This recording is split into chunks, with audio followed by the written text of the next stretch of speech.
Walls to Climb, Fences to Sit On by Tony Harriman, read by the author.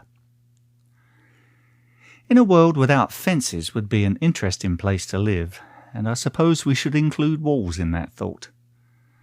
There are probably many more, but I can think of two sizable walls in our world, Hadrians Wall in Great Britain and the Great Wall of China. The best theory put forth for the purpose of what was known as Hadrian's Wall was to keep out the barbarians, the Scots. The wall spans the entire width of the northern portion of England, and much of it survives to this day. The vast Great Wall of China, so historians tell us, was designed to keep out various nomadic and warlike peoples seeking trouble wherever they went, most notably the Mongolians. Those who have been there tell us that the Great Wall of China can be seen from outer space. I'll have to take their word for that, but I'll be happy to check it out, as long as I don't have to pay the bill. Some walls, like the Berlin Wall, were designed to keep people in. Although the wall was constructed around free West Berlin, in effect the wall prevented citizens of Soviet-controlled East Berlin and beyond from defecting into the West. The wall kept the people inside the communist world behind the Iron Curtain. Some fences keep bad dogs out, some keep bad dogs in, and we're happy for both, mostly. Some fences, like those found in zoos, keep the wild animals from tearing up the visiting public, while others are placed to protect the wildlife from poachers. Most barriers have a purpose. Walls and fences are constructed around prisons and detention centres to prevent inmates getting out and causing havoc among the rest of society. I have sometimes found myself guilty of wishing there were walls and fences like these around some of the nations that spawn and engender hate groups bent on the destruction of anyone not believing the way they do. But I have a hard time defending the concept, since there are many other people living in those nations that don't wish evil upon the rest of us in the free world.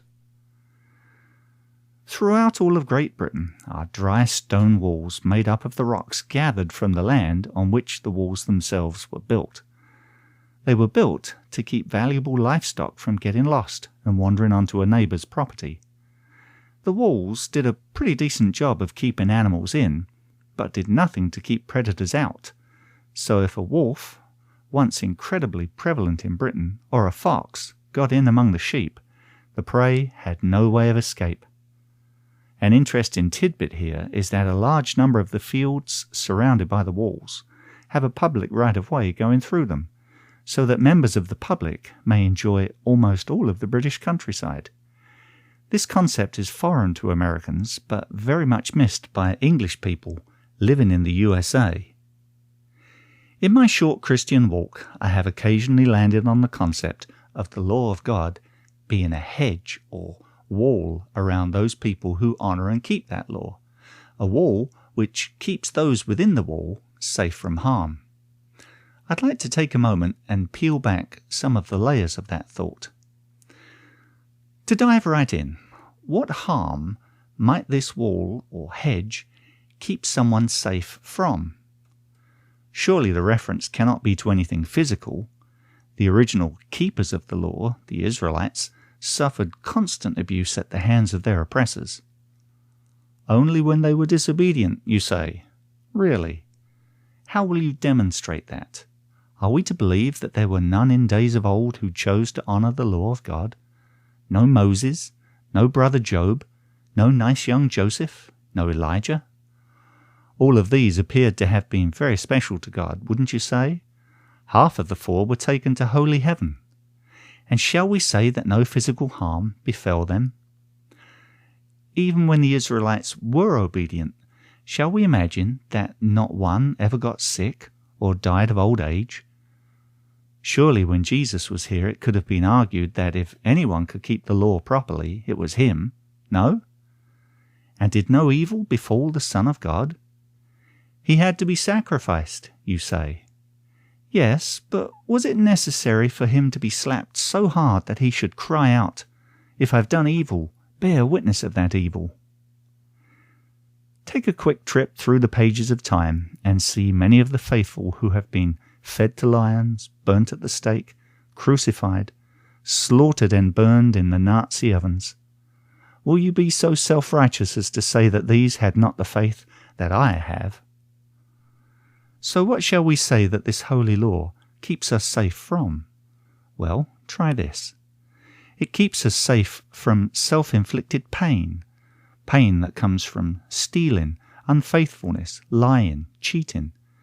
Add to the list that which perhaps brings the deepest heartache that a man can experience, that of trying to charge our batteries from a power source for which we are not fitted.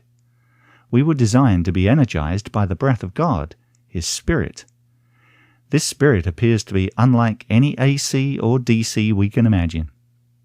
Trying to live any other way would be like trying to live solely on multivitamins. This Spirit, which has neither name nor apparent origin, seems akin to that energy which emanates constantly from the sun, the same sun that is chased across the sky by mindless vegetation, which has been programmed to feed off the free solar energy pouring down from the heavens. No matter how much you dwell behind this wall or fence, one day you are going to physically die. Even now you are wasting away little by little. Every year sees the loss of cell integrity throughout your physical frame, from your head to your feet. But remember this, God cares less for your body than He does for your soul.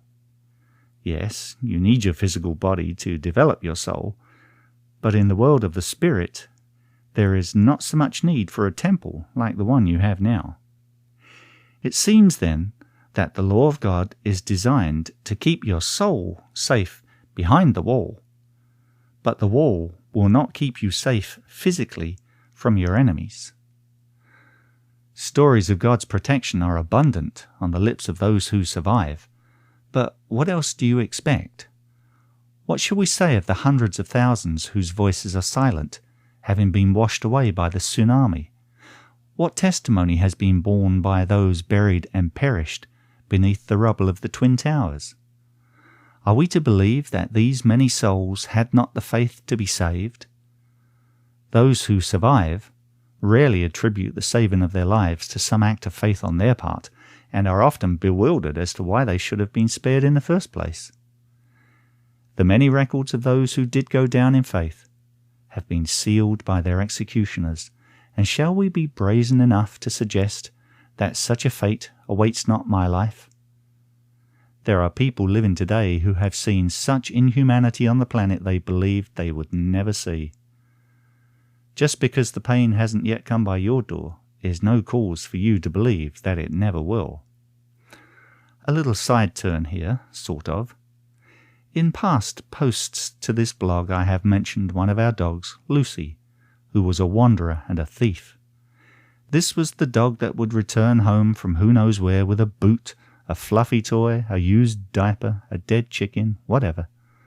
We had no idea how far she wandered, certainly further than our immediate neighbours, because I tried on occasion to return the things she had stolen, without success. Well, a week ago she returned home with a gunshot wound.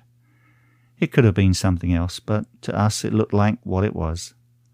The wound was bad enough that it would have cost hundreds of dollars just to go through the first layer to find out what the real internal damage was. The option we chose was to have her put to sleep. Though the decision was painful, it was reasonable. Patching her up would not have been a fix for her nature. Lucy didn't care about fences. She could go over or under any obstacle in her quest to steal something that was not hers. Sure, we could spend a fortune and build a fence that could keep in any animal and keep out any predator.